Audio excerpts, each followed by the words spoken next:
national dialogue is engaging stakeholders on the need to integrate persons with disabilities in Nigeria's criminal justice administration and reform, with a view to addressing design and accessibility barriers that stand in their way to access justice.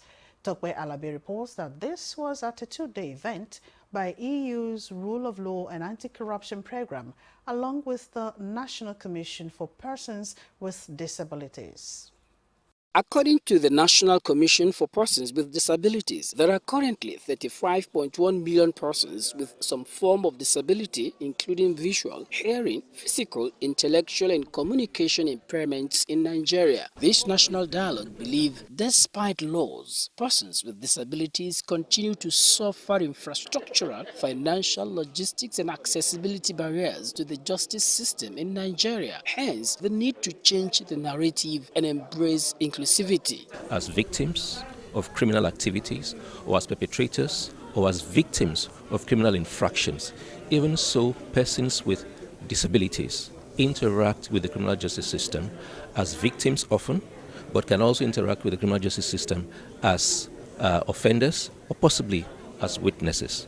And it's important that the criminal justice system is able to respond and to cater for their needs. I think it's just up, considering the time that we are now, and there will be ways out or way forward how they can be included in the criminal justice system. This is why stakeholders are addressing these barriers towards closing the gaps in the criminal justice system that have been preventing persons with disabilities from equitable access to justice. Most times, when persons with disabilities who may have been suspects of one crime or the other, get arrested, and you discover that on getting to the system is not accessible to them. So it becomes very difficult for persons with disabilities who are victims of one crime or the other to report crimes, whether at the police station or other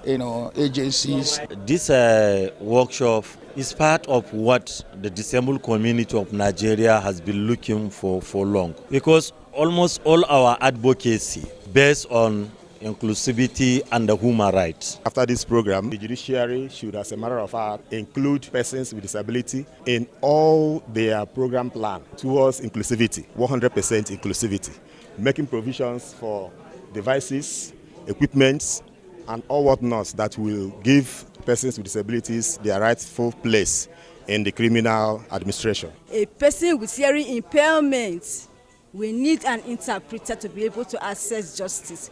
Without an interpreter, they won't hear anything. They won't even know the charge that is being brought against them. Also, access to courts for persons on wheelchair. They need to be able to get to the court no matter how high the building is. Outcome of this dialogue is expected to contribute to shaping future policies and improving justice delivery for persons with disabilities in Nigeria. In Abuja, Tokwe Alabi, NTA News.